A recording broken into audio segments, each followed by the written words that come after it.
सो hey everyone, आप लोग का बहुत बहुत स्वागत है हमारे यूट्यूब चैनल स्टडी पॉइंट जहाँ में। तो गाइस, आप लोगों के लिए मैं यूपी पुलिस का टॉप 20 जीके जीएस का प्रीवियस ईयर क्वेश्चन लेकर आई हूँ गाइस, जो आप सभी स्टूडेंट के लिए बहुत ज्यादा इंपॉर्टेंट होने वाला है। और जितने भी लोगों का एग्जाम अभी बचा हुआ है उन लोगों के लिए बहुत ज्यादा इंपॉर्टेंट है। तो उनसे बस मेरी यही रिक्वेस्ट है कि प्लीज वीडियो को एंड तक जरूर देखिएगा एंड कमेंट करके जरूर बताइएगा कि आपसे कितना ज्यादा क्वेश्चन करेक्ट हुआ। और ट्रस्ट मी, आप ये रखिए कि मैं सिर्फ इसके साथ सिर्फ यही नहीं है कि क्वेश्चन और आंसर बताऊंगी, इसके साथ बहुत सारी चीजों को मैं क्लियर आउट करूंगी। और जो लोग भी नेक्स्ट ईयर का प्रिपरेशन कर रहे हैं यूपी पुलिस का, उनके लिए बहुत ज्यादा इंपॉर्टेंट है। आप लोग चीजों को नोट करिए एंड उसे रिवीजन करिए। और रिवीजन जो होता है वो सक्सेस की होता है, आपको पता होगा। और रिवीजन तभी हो पाएगा जब आप चीजों को नोट करेंगे। तो जहां पे भी आपको कंफ्यूजन लगता है, आप चीजों को नोट करिए और चीजों को ज्यादा से ज्यादा क्लियर आउट करिए और अपना जो है वो सिलेक्शन ले पाइए। ये आपके लिए बहुत इंपॉर्टेंट होना चाहिए। तो चलिए एक नए जोश और जुनून के साथ इसे स्टार्ट करते हैं, यूपी पुलिस का टॉप 20 जीके जीएस का प्रीवियस ईयर क्वेश्चन। तो हमारा पहला क्वेश्चन है, क्वेश्चन नंबर 1 है गाइस। क्वेश्चन नंबर 1 हमसे कह रहा है कि निम्न में से डीसीएम ट्रॉफी का संबंध जो है वो किस खेल से है। ठीक है, तो आपसे पूछ रहा है कि डीसीएम ट्रॉफी का संबंध जो है वो किस खेल से है। ठीक है, तो आपके ऑप्शन है हॉकी से, ऑप्शन बी बास्केटबॉल से, ऑप्शन सी फुटबॉल से, या ऑप्शन डी पोलो से। सो गाइस, आपसे ट्रॉफी से रिलेटेड जो है वो एक प्रश्न तो आपको देखने को मिलेंगे। इससे रिलेटेड एक प्रश्न जो रहता है वो रहता ही है किसी भी हाल में। तो यहाँ पे आपसे पूछ रहा है कि डीसीएम ट्रॉफी का संबंध जो है वो किस खेल से है। तो इसका करेक्ट आंसर होगा option C is the correct answer. Football से संबंधित है डीसीएम ट्रॉफी का खेल, ट्रॉफी का संबंध फुटबॉल खेल से। ठीक है, अगर आपसे पूछे आधुनिक फुटबॉल की शुरुआत जो है वो कब हुई थी, तो ये भी आपको याद रखना है कि 19वीं शताब्दी से जो है वो आधुनिक फुटबॉल की शुरुआत हो गई थी गाइस। और आपको ये भी चीज याद रखना है कि 1863 में जो है इंग्लैंड फुटबॉल एसोसिएशन की जो है वो स्थापना हुई थी 1863 में। तो ये डेट आपको याद रखना है कि इंग्लैंड एसोसिएशन की स्थापना जो हुई थी वो 1863 में हुई थी। और जो है आपको 1904 में जो है वो फीफा की स्थापना हुई थी। तो ये भी याद रखना है कि 1904 में जो है वो किसकी स्थापना हुई थी। तो 1904 में जो है वो फीफा की स्थापना हुई थी, ये भी आपको ध्यान रखना। और इसी फीफा की जब स्थापना हुई थी तो इसमें क्या है ना कि इसे वैश्विक स्तर पे जो है वो फुटबॉल को पहचान मिली थी। और 1863 में जो है इंग्लैंड एसोसिएशन की जो स्थापना हुई थी, तो इसमें खेल के नियम बनाए गए थे। ठीक है, जब ये 1863 में जो ये इंग्लैंड एसोसिएशन की स्थापना हुई थी, तो इसमें जो है ये खेल के नियम बनाए गए थे। और 1904 में फीफा की स्थापना हुई थी। ठीक है, उसके बाद अगर बात करें फुटबॉल से रिलेटेड, आपको एक दो तीन पॉइंट और याद रखना है। तो इसमें अगर पूछे कि इसमें जो है वो प्रत्येक दो टीम में खेला होता है। ठीक है, और एक पक्ष में जो है वो कितने खिलाड़ियों की संख्या कितनी होती है, ये भी आपको ध्यान रखना है। तो एक पक्ष में जो है वो टोटल 11 खिलाड़ियों की संख्या होती है, ये भी आपको ध्यान रखना है। चलिए नेक्स्ट क्वेश्चन की तरफ। अगला क्वेश्चन हमारा क्वेश्चन नंबर 2 है गाइस। क्वेश्चन नंबर 2 हमसे कह रहा है कि भारत में रेशम का सबसे अधिक उत्पादन करने वाला राज्य कौन सा है। ठीक है, तो रेशम का उत्पादन करने वाला सबसे अधिक जो उत्पादन करता है वो कौन सा राज्य करता है। तो आपके option A Rajasthan, option B Karnataka, option C Jammu Kashmir, या option D Uttar Pradesh. So guys, इसका जो करेक्ट आंसर होगा वो होगा option B is the correct answer. Karnataka में जो है वो रेशम का सबसे ज्यादा अधिक उत्पादन होता है। कर्नाटक में रेशम के साथ साथ आपको एक चीज और याद रखना है, कहवा। कहवा का भी उत्पादन सबसे ज्यादा होता है, वो कर्नाटक में ही होता है, ये भी आपको ध्यान रखना है। उसके बाद अगर बात करें गाइस राजस्थान में, तो दाल उत्पादन में जो है वो सबसे ज्यादा राजस्थान आगे। ठीक है, 19% जो है वो दाल उत्पादन राजस्थान से होता है, ये भी आपको ध्यान रखना है, जिसमें मूंग अरहर चना ये सब जो है वो शामिल है, ये आपको याद रखना है। उसके बाद जम्मू कश्मीर की बात करें, तो जम्मू कश्मीर में सबसे ज्यादा जो उत्पादन होता है वो केसर का होता है। केसर का सबसे ज्यादा उत्पादन करने वाला जो राज्य है वो जम्मू कश्मीर है। उत्तर प्रदेश की अगर बात करें तो गन्ना उत्पादन में सबसे प्रथम पे आता है। तो आपको ये याद रखना है कि गन्ना में सबसे प्रथम पे कौन आता है, तो उत्तर प्रदेश। कर्नाटक में आपको रेशम उत्पादन सबसे ज्यादा होता है और कहवा उत्पादन भी होता है, ये भी ध्यान रखना है। राजस्थान में आप दाल उत्पादन में सबसे ज्यादा है और जम्मू कश्मीर केसर उत्पादन में सबसे ज्यादा है। ये आपको 4 पॉइंट नोट करना है। चलिए नेक्स्ट क्वेश्चन की तरफ।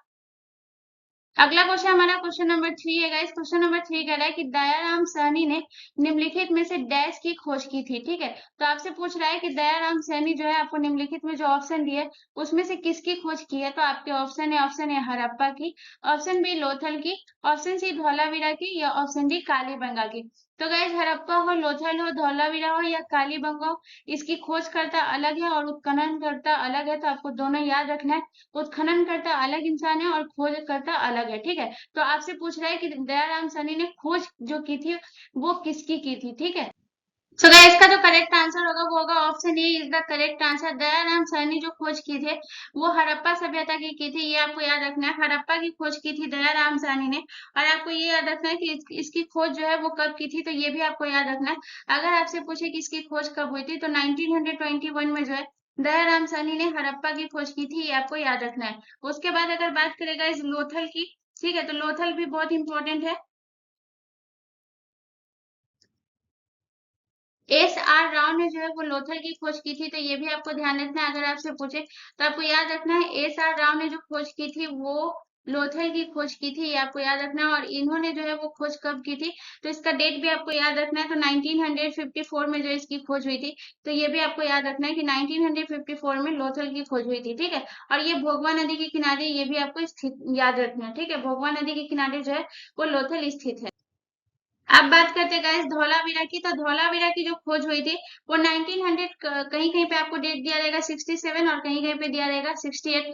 तो यहाँ पे आपको कंफ्यूज नहीं होना है, दोनों नहीं एक साथ नहीं देता है, तो आप याद रखिएगा कहीं कहीं पे आपको 1967 दिया रहेगा और कहीं कहीं पे 1968 दिया रहेगा, तो इसमें आप कंफ्यूज नहीं होइएगा। उसके बाद बात करें इसकी, जो धौलावीरा की खोज थी वो किसने की थी, तो जगपति जोशी जो थे उन्होंने ही इसकी खोज की थी। तो जगतपति जो थे इनकी खोज की थी, जो कि को ध्यान रखना है, ठीक है। और कब की थी, तो ये आपको 1968 में की थी, ये भी आपको ध्यान रखना है, ठीक है। चलिए अब बात कालीबंगा की। तो होता है काले रंग की चूड़ियां, ये आपको ध्यान रखना है। कभी कभी पूछ देता है कि कालीबंगा का अर्थ क्या होता है, तो इसका अर्थ होता है काले रंग की चूड़ियां। और अगर आपसे पूछे कि कालीबंगा का खोज जो है वो कब हुआ था, तो ये भी आपको याद रखना है। 1952 में जो है वो कालीबंगा का खोज हुआ था। और इसके खोजकर्ता जो थे वो कौन थे, तो अमलानंद घोष, ठीक है। तो अमलानंद घोष जो थे वो इसकी खोजकर्ता थे, तो ये भी आपको याद रखना है। क्योंकि जो खोज किसने किया था और इसकी खोज कब हुई थी, ये दोनों बहुत इंपॉर्टेंट है, ये आपसे पूछता ही है। तो अमलानंद घोष ने कालीबंगा की खोज की थी 1952 में। एक बार मैं और रिपीट कर दे रही हूँ। दयाराम साहनी ने हड़प्पा की खोज की थी 1921 में। लोथल की खोज किए थे एस आर राव ने 1954 में। धौलावीरा की खोज किए थे जगतपति जोशी ने 1967 रहेगा या कहीं कहीं पे 68 रहेगा। उसके बाद बात करें कालीबंगा की खोज अमलानंद घोष ने की थी 1952 में। चलिए नेक्स्ट क्वेश्चन की तरफ। अगला क्वेश्चन हमारा क्वेश्चन नंबर 4 है गाइस। क्वेश्चन नंबर 4 हमसे कह रहा है कि निम्न में से तराइन का प्रथम युद्ध जो है वो किनके मध्य लड़ा गया। और तराइन का युद्ध बहुत ज्यादा फेमस है गाइस, तो आपको पता होना चाहिए कि तराइन का युद्ध जो है वो किनके मध्य लड़ा गया। तो आपके ऑप्शन है मोहम्मद गौरी और भीम के मध्य। ऑप्शन बी मोहम्मद गौरी और पृथ्वीराज तृतीय के बीच। ऑप्शन सी मोहम्मद गौरी और जयसी के बीच। या ऑप्शन डी मोहम्मद गौरी और अजय पाल के बीच। सो गाइस इसका जो करेक्ट आंसर होगा वो होगा option number B is the correct answer. Mohammad Ghori और पृथ्वीराज के बीच जो है वो तराइन का प्रथम युद्ध हुआ था। तराइन का प्रथम युद्ध क्या, इसका द्वितीय युद्ध भी हुआ था, ये भी इसी के साथ हुआ था, ये भी आपको ध्यान रखना है। अगर पूछे कि तराइन का द्वितीय युद्ध किनके बीच लड़ा गया था, तो ये भी मोहम्मद गौरी और पृथ्वीराज चौहान के बीच लड़ा गया था। लेकिन आपको इसका डेट याद रखना है। अगर प्रथम युद्ध की बात करें तो प्रथम युद्ध जो हुआ था वो 1191 में हुआ था। और द्वितीय युद्ध जो हुआ था ये हुआ था 1192 ईस्वी में, ठीक है। उसके बाद बात करें 1191 ईस्वी में जो है वो पराजित किसकी कौन हुआ था, ये आप भी आपको याद रखना है। क्योंकि पराजित और जीत के बारे में पूछता ही है। तो पराजित जो हुआ था वो गौरी हुआ था, ठीक है। 1191 में जब प्रथम युद्ध हुआ था तराइन का, तो उसमें गौरी जो है वो पराजित हुआ था। और इसमें जो है पृथ्वीराज चौहान जो है वो पराजित हुआ था। तो अगर इसमें बात करें तो इसमें कौन पराजित हुआ था, तो पृथ्वीराज चौहान जो है वो पराजित हुआ था। तो ये भी आपको ध्यान रखना है, ठीक है। और 1192 ईस्वी में जो है इसकी जो है लड़ाई हुई थी, ये भी आपको ध्यान रखना है, ठीक है। चलिए नेक्स्ट क्वेश्चन की तरफ।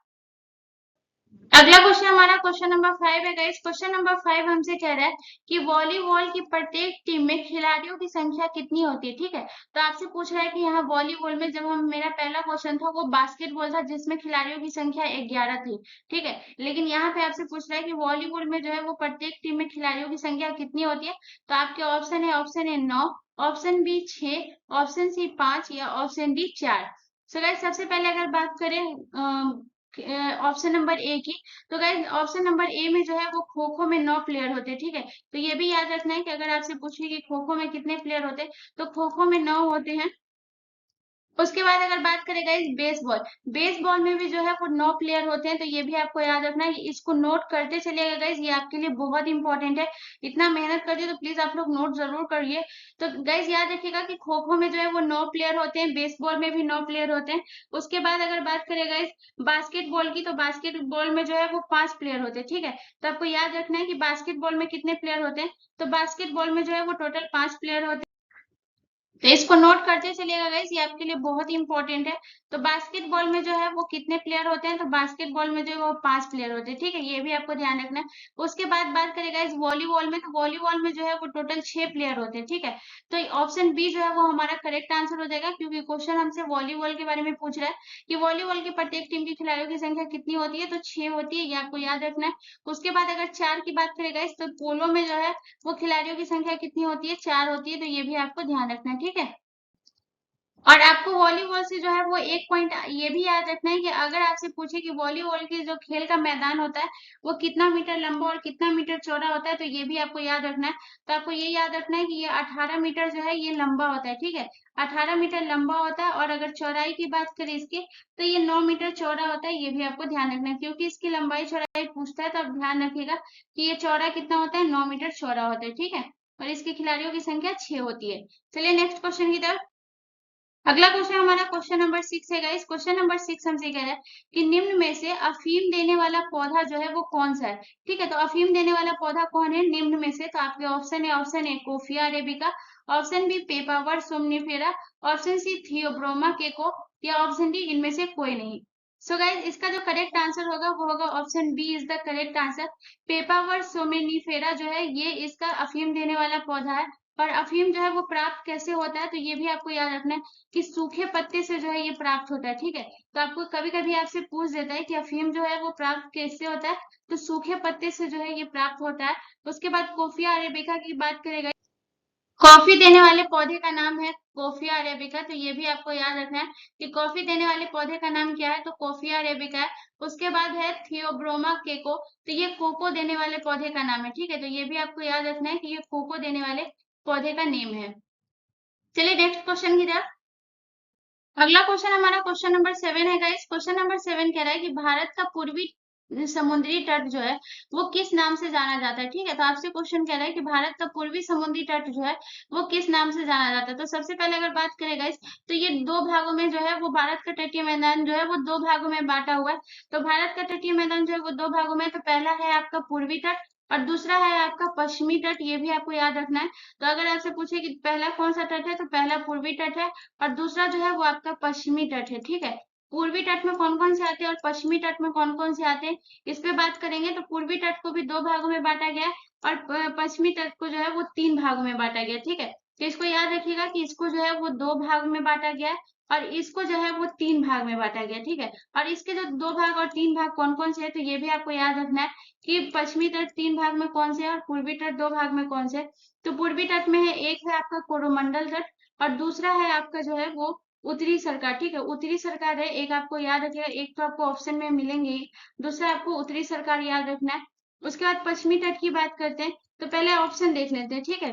तो आपके ऑप्शन है, ऑप्शन ए मालाबार तट, ऑप्शन बी कोंकण तट, ऑप्शन सी कोरोमंडल तट, या ऑप्शन डी दीघा तट। तो आप खुद ही बता सकते हैं कि भारत का पूर्वी समुद्री तट जो है वो किस नाम से जाना जाता है। तो यहाँ पे जो है ऑप्शन सी हमारा करेक्ट आंसर हो जाएगा, क्योंकि उत्तरी सरकार ऑप्शन में नहीं है। कोरोमंडल तट है, तो इसको 2 भागों में बांटा गया, पहला है हमारा कोरोमंडल तट और दूसरा है हमारा उत्तरी सरकार, ये आपको याद रखना है। उसके बाद अगर बात करें पश्चिमी तट को 3 भागों में बांटा गया है, पहला है आपका मालाबार तट, ठीक है। एक आपको ये याद रखना है कि ये आपका है मालाबार तट जो कि पश्चिमी तटीय मैदान है। उसके बाद आपका है दूसरा कोंकण तट और तीसरा आपको ये याद रखना है काठियावाड़, ठीक है। काठियावाड़ तट जो है ये जो कहाँ का है, तो ये आपका पश्चिमी तटीय है, तो ये भी आपको याद रखना है काठियावाड़ तट, ठीक है। तीसरा आपका हो जाता है काठियावाड़। तो होपफुली आप लोगों को समझ आ गया होगा। चलिए नेक्स्ट क्वेश्चन की तरफ। अगला क्वेश्चन हमारा क्वेश्चन नंबर 8 है गाइस। क्वेश्चन नंबर 8 हमसे कह रहा है कि खानवा और घाघरा का युद्ध किस मुगल शासक ने लड़ा था। तो आप बताइए, आपके ऑप्शन है, option A Aurangzeb, option B Babur, option C Akbar या ऑप्शन डी हुमायूं।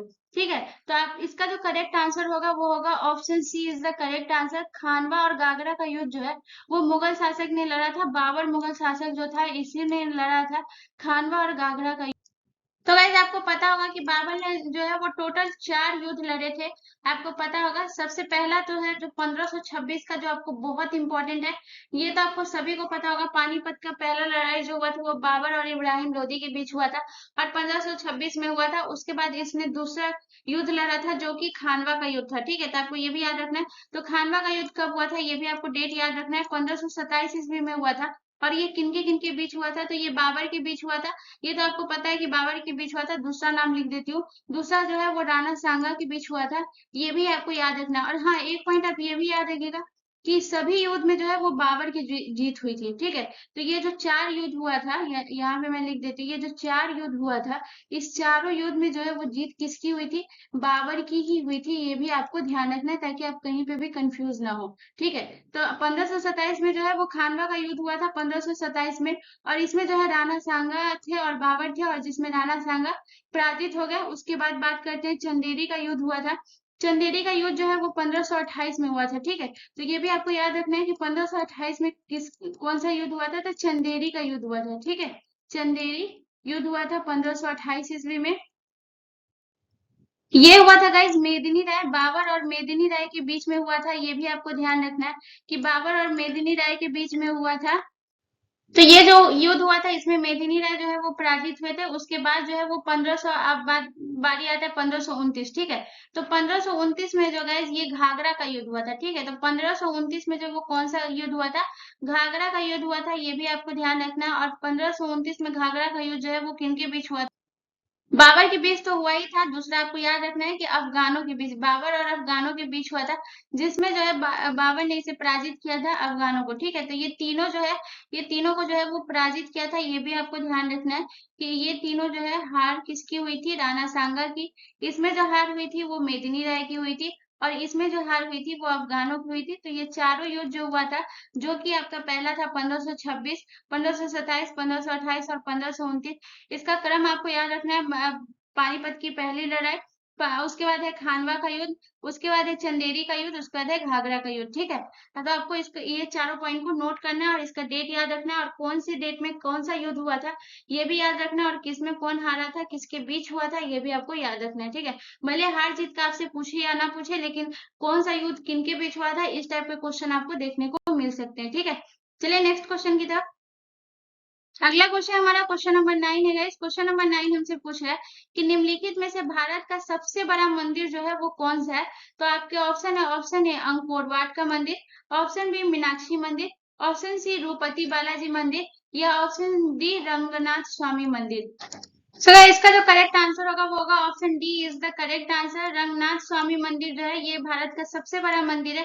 अगर आपसे पूछे कि ये किस राज्य में है तो आपको याद रखना है कि ये कर्नाटक राज्य में, ये भी याद रखना है। और अगर पूछे कि ये जो मंदिर है ये किसको समर्पित है, तो ये विष्णु भगवान को समर्पित है। तो ये भी आपको ध्यान रखना है। ठीक है, तो ये किसको समर्पित है, तो विष्णु को समर्पित है, और ये कर्नाटक राज्य में। ये आपको 2 पॉइंट याद रखना है। चलिए नेक्स्ट क्वेश्चन की तरफ। अगला क्वेश्चन हमारा क्वेश्चन नंबर 10 है गाइस। क्वेश्चन नंबर 10 कह रहा है कि निम्नलिखित में से दाब का एसआई मात्रक जो है वो क्या है। ठीक है, तो दाब का एसआई मात्रक, आपसे यहाँ से भी आपको एक प्रश्न जो है वो आपको देखने को मिलेंगे। तो ये भी बहुत इंपॉर्टेंट है, यहाँ से आपको एक प्रश्न रहेगा ही रहेगा। तो बताइए इसका दाब का एसआई मात्रक कौन सा है। तो आपके ऑप्शन है joule, option B dioptre, option C pascal, या option D ampere. So guys इसका जो करेक्ट आंसर होगा वो होगा option C is the correct answer. दाब का जो एसआई मात्रक है वो पास्कल होता है। कार्य का एसआई मात्रक जो है वो जूल होता है। ये भी आपको ध्यान रखना है। अगर आपसे पूछे कि कार्य का एसआई मात्रक कौन सा होता है, तो जूल होता है। उसके बाद है लेंस का एसआई मात्रक डायोप्टर होता है। ये भी आपको याद रखना है। अगर आपसे पूछे कि लेंस का एसआई मात्रक क्या है, तो लेंस का एसआई मात्रक जो है वो आपका डायोप्टर है। उसके बाद एम्पियर की अगर बात करेगा, तो एम्पियर की में है ये आपकी विद्युत धारा का एसआई मात्रक है। ठीक है, तो ये भी आपको ध्यान रखना है कि विद्युत धारा का एसआई मात्रक कौन सा है, तो एम्पियर है। ठीक है, ये भी आपको ध्यान रखना है, एम्पियर। ठीक है, चलिए नेक्स्ट क्वेश्चन की तरफ। अगला क्वेश्चन हमारा क्वेश्चन नंबर 11 है गाइस। क्वेश्चन नंबर 11 हमसे कह रहा है कि शरीर में लगी चोट की मरम्मत के लिए किस प्रकार के सेल विभाजन का प्रयोग किया जाता है? ठीक है, तो आपसे पूछा जा रहा है कि शरीर में लगी चोट की मरम्मत के लिए जो है वो किस सेल का विभाजन का प्रयोग किया जाता है? तो आपके ऑप्शन है माइटोसिस और मियोसिस दोनों, ऑप्शन बी केवल अर्धसूत्री विभाजन, ऑप्शन सी केवल समसूत्रण, या ऑप्शन डी न समसूत्रण और न ही अर्धसूत्रण विभाजन। सो गाइस इसका जो करेक्ट आंसर होगा वो होगा option C is the correct answer, केवल समसूत्रण। इसमें क्या होता है गाइस कि इसमें जो है कोशिका का विभाजन होता है, और कोशिका का विभाजन होने के बाद जो है इसमें जितना भी उत्तक जो है वो क्षतिग्रस्त हो जाते हैं उसकी मरम्मत होती है, और इसमें जो है वो नए उत्तक बनती है। इसीलिए शरीर में लगी चोट का जो मरम्मत जो है सेल विभाजन होता है वो समसूत्रण के द्वारा होता है, क्योंकि इसकी प्रक्रिया जो है ये यही है, क्योंकि ये जो है क्या करता है कि कोशिका विभाजित होकर नई कोशिका बनाती है, ये आपको ध्यान रखना है। ठीक है, चलिए नेक्स्ट क्वेश्चन की तरफ।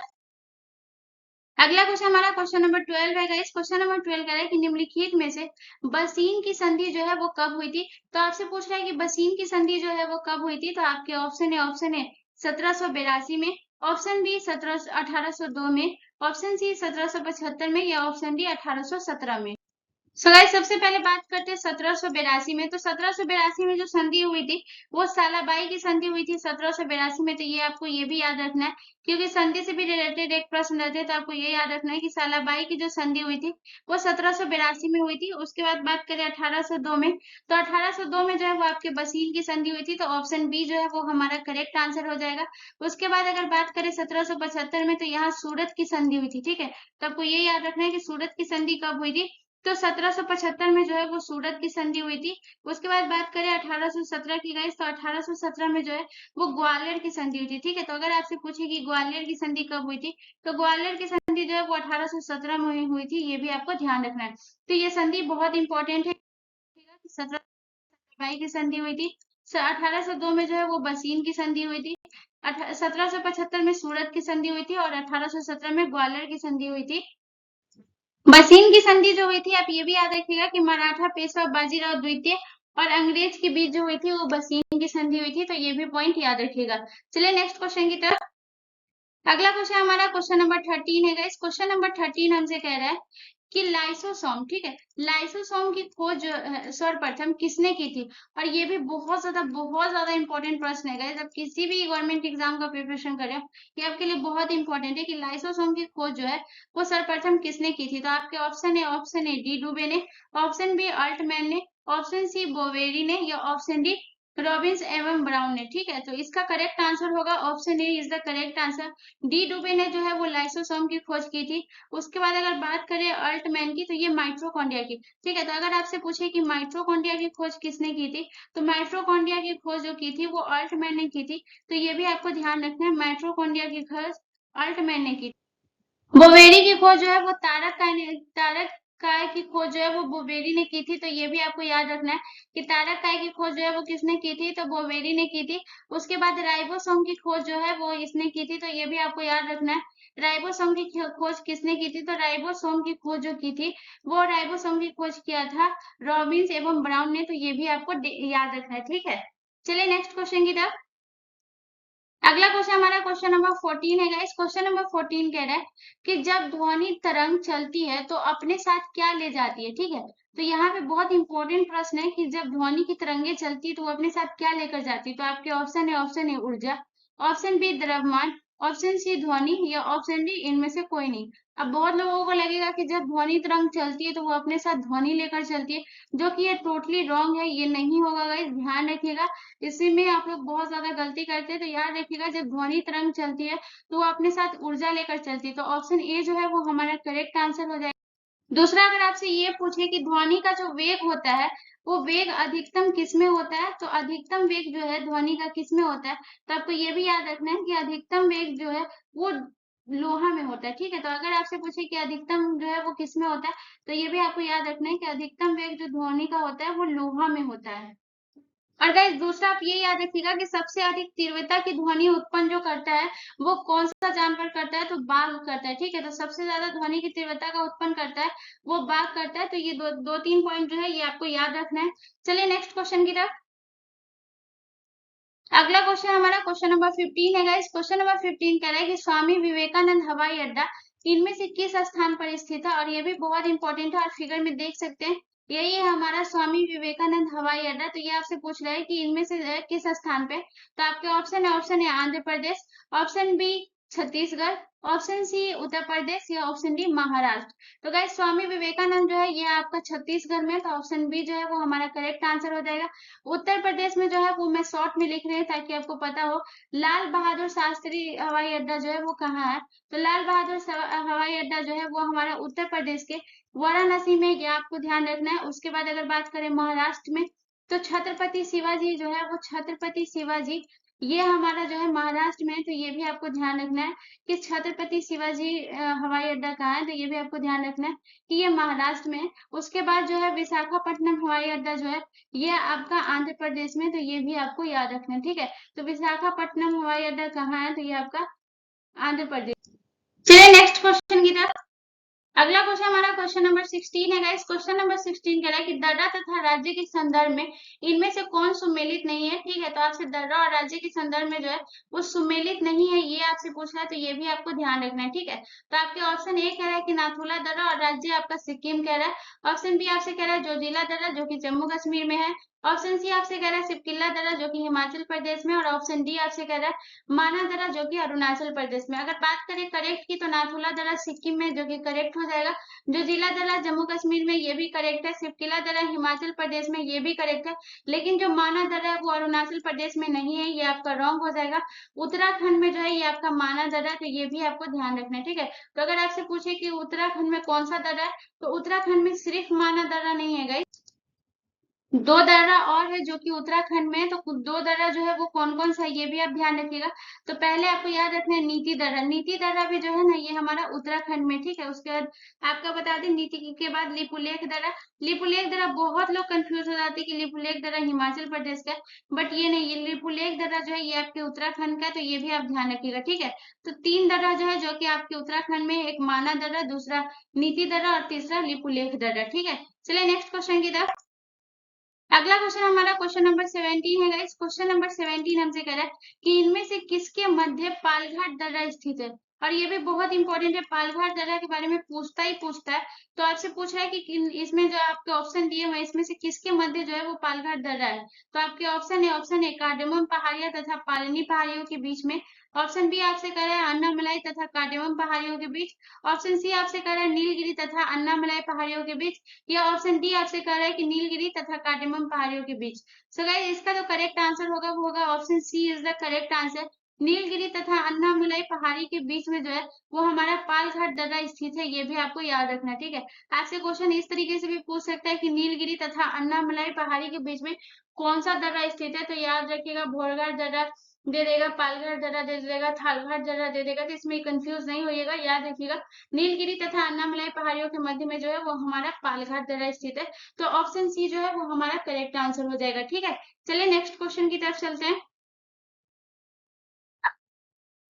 अगला क्वेश्चन हमारा क्वेश्चन नंबर 18 है गाइस। क्वेश्चन नंबर 18 कह रहा है कि प्राचीन भारत में पत्थर काट के बनाई गई इमारतों की सबसे शुरुआती उदाहरण जो है वो कौन सा है, ठीक है। तो सबसे शुरुआती उदाहरण पूछ रहा है, और ये जो इमारत बनाई गई थी पत्थर काट के बनाई गई थी। तो ये भी आपको याद रखना है। तो आपके ऑप्शन है बड़ा की गुफाएं, ऑप्शन बी अजंता की गुफाएं, ऑप्शन सी एलिफेंटा की गुफाएं, या ऑप्शन डी इनमें से कोई नहीं। सो गाइस इसका जो करेक्ट आंसर होगा वो होगा option A is the correct answer. Barabar की गुफाएं जो है ये है पत्थर काट के बनाई गई इमारतों में से एक है, और ये सबसे शुरुआती उदाहरण है बरबरा की गुफाएं। अगर आपसे पूछे कि ये कहाँ स्थित, बिहार के जहानाबाद जिले में स्थित है, ठीक है। तो ये आपको याद रखना है, ये बहुत इंपॉर्टेंट है, ये भी याद रखिएगा कि ये किस जिले में स्थित है। तो बिहार के जहानाबाद जिले में, ये भी आपको ध्यान रखना है, ठीक है। और ये जो दर्रा है ये बहुत ज्यादा इंपॉर्टेंट है, ठीक है। तो ये भी आपको याद रखना है। अगर आपसे पूछे कि इसका निर्माण जो हुआ था वो कब हुआ था, तो अगर आपसे निर्माण अगर पूछ ले तो आपको याद रखना है कि इसका जो निर्माण हुआ था वो मौर्य काल में हुआ था, ठीक है। ये भी आपको याद रखना है, और इसका डेट भी आप याद रख लीजिएगा अगर 322 से 185 ईसा पूर्व, ठीक है। तो ये भी आपको ध्यान रखना है 322 से 185 ईसा पूर्व जो है ये आपको याद रखना है, 88 नहीं समझ लीजिएगा, 322 से 185 ईसा पूर्व, ठीक है। और ये जो गुफा है ये क्यों इंपॉर्टेंट है ये याद रखिएगा कि इसमें जो है सम्राट अशोक की शिलालेख जो है वो प्राप्त है। ये भी आपको याद रखना है। उसमें जो है इस गुफाओं में आपको एक पॉइंट और याद रखना है कि 4 प्रमुख गुफाओं का ये समूह है, बराबर गुफाएं, ठीक है। तो ये भी याद रखिएगा, आप इसको नोट कर लीजिएगा। यहाँ पे जगह नहीं इसलिए मैं नोट नहीं कर पा रही हूँ। 4 गुफाओं का समूह है, तो वो कौन कौन सी गुफा है ये भी आप नोट कर लीजिएगा। पहला है आपका सुदामा गुफा, दूसरा है आपका लोमस ऋषि गुफा, तीसरा है आपका कर्ण चौपर गुफा और चौथा है आपका विश्व झोपड़ी गुफा। तो ये 4 गुफाएं जो समूह है बराबर गुफाओं का। तो एक बार मैं दोबारा रिपीट कर रही हूँ, सुदामा गुफा, दूसरा है आपका लोमस ऋषि गुफा, तीसरा है आपका कर्ण चौपर गुफा और चौथा है आपका विश्व झोपड़ी गुफा, ठीक है। चलिए नेक्स्ट क्वेश्चन की तरफ। अगला क्वेश्चन हमारा क्वेश्चन नंबर 19 है गाइस। क्वेश्चन नंबर 19 हमसे कह रहा है कि इनमें से किस राज्य की लोक कला नृत्य शैली गढ़वाली है, ठीक है। तो गढ़वाली जो है वो किस राज्य की लोक कला नृत्य शैली है। तो आपके ऑप्शन है, option A Gujarat, option B Uttarakhand, option C Maharashtra या ऑप्शन डी राउफ। सो गाइस इसका जो करेक्ट आंसर होगा वो होगा option B is the correct answer. Garhwali लोक कला नृत्य यानी कि फोल्क डांस जो है वो हमारा उत्तराखंड है। अगर गुजरात की बात करें तो आप सभी को पता होगा, बहुत फेमस जो है गरबा, उसके बाद बात करें डांडिया, ये सब जो है ये गुजरात का है, तो ये आपको पता ही होगा। उसके बाद अगर महाराष्ट्र की बात करें तो महाराष्ट्र भी याद रखिएगा, एग्जाम की दृष्टि से बहुत ज्यादा इंपॉर्टेंट है। लावनी, रंगोली, ये सब जो है ये महाराष्ट्र का है, ठीक है। तो ये आपको याद रखना है, लोक कला नृत्य शैली रंगोली। उसके बाद एक और याद रखिएगा तमाशा, ये भी महाराष्ट्र का है, बहुत इंपॉर्टेंट है, ये भी आप याद रखिएगा। उसके बाद अगर बात करें राउफ, ये आपके जम्मू कश्मीर का है, तो ये भी आपको ध्यान रखना है, ठीक है। तो ये आपके जम्मू कश्मीर का है राउफ। चलिए नेक्स्ट क्वेश्चन की।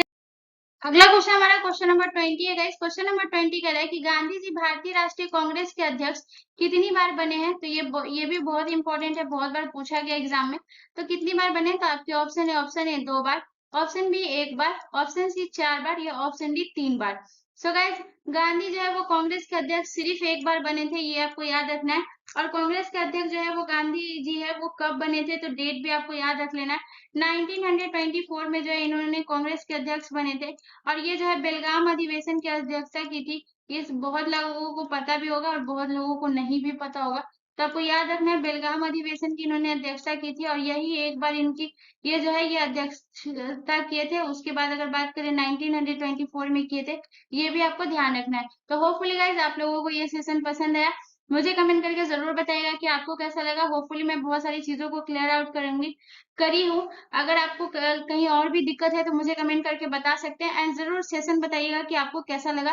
प्लीज गाइज ये दिल से रिक्वेस्ट है, अगर अच्छा लगेगा तो चैनल को सब्सक्राइब कर लीजिएगा।